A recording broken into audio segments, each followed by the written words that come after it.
السلام علیکم ورحمۃ اللہ وبرکاتہ۔ محترم ناظرین،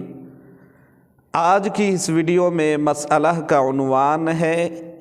کہ اگر کوئی صاحب شرعی اعتبار سے مسافر ہے اور اتنی مسافت وہ طے کر چکا ہے کہ اب وہ شرعی اعتبار سے مسافر ہو گیا ہے، 15 دن سے کم اگر رکنے کی نیت ہے تو اب وہ مسافر ہے اور 4 رکعت والی نماز وہ جب بھی پڑھے گا تو وہ قصر پڑھے گا، یعنی 2 ہی رکعت پڑھی جائے گی۔ تو اگر حالت سفر میں اگر قصر والی نماز چھوٹ جاتی ہے اور وہ نماز اب وہ گھر جا کر وطن اصلی میں اگر اپنے اصلی گھر میں جا کر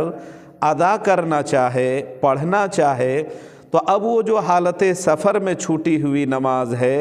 تو وہ جب قضا گھر میں کرے گا تو وہ پوری نماز پڑھے گا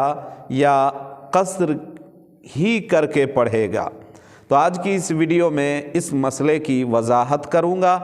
آپ سے چھوٹی سی ریکویسٹ ہے کہ اگر آپ چینل میں نئے ہیں تو چینل کو ضرور سبسکرائب کر لیں، ویڈیو کو لائک کرنا نہ بھولیں اور زیادہ سے زیادہ شیئر کریں۔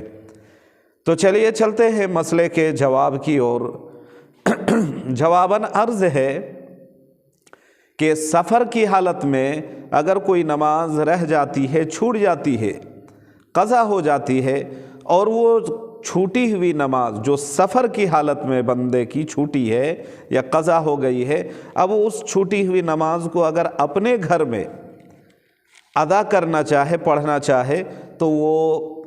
پوری نماز نہیں پڑھے گا، بلکہ سفر میں چھوٹی ہے تو وہ اس وقت شرعی اعتبار سے مسافر تھا، اور اس پر شرعی اعتبار سے جب مسافر ہے تو مسافت طے کر لیا ہے اتنا کہ اب مسافر اس پر 4 والی نماز 2 ہی پڑھی جائے گی، تو اب وہ اپنے مقام پہ جو سفر میں چھوٹی تھی اس کو 2 ہی پڑھے گا، پوری نہیں پڑھے گا۔ لگے ہاتھوں یوں سمجھ لیں، اچھی طرح یوں سمجھ لیں کہ ایک آدمی شرعی اعتبار سے مسافر ہے اور 15 دن سے کم، 14 دن سے کم جو ہے بندے کی وہاں رکنے کی نیت تھی، تو 15 دن سے کم رکنے کی نیت اگر ہے اور بندہ اتنا دور سفر کر لیا ہے کہ وہ مسافر ہو گیا ہے، تو اب 14 دن سے کم میں جتنی بھی نمازیں وہ پڑھے گا، فرض نمازیں اور خصوصاً 4 رکعت والی نمازیں، تو اب وہ 2 ہی پڑھے گا، پوری 4 نہیں پڑھے گا، قصر کر کے وہ نماز پڑھے گا۔ لیکن حالت قصر میں اگر کوئی نماز قضا ہو گئی ہے تو اب وہ گھر جا کر اگر وہ چھوٹی ہوئی قصر نماز جو قضا کو پڑھنا چاہے گا تو 2 ہی پڑھے گا، 4 نہیں پڑھے گا۔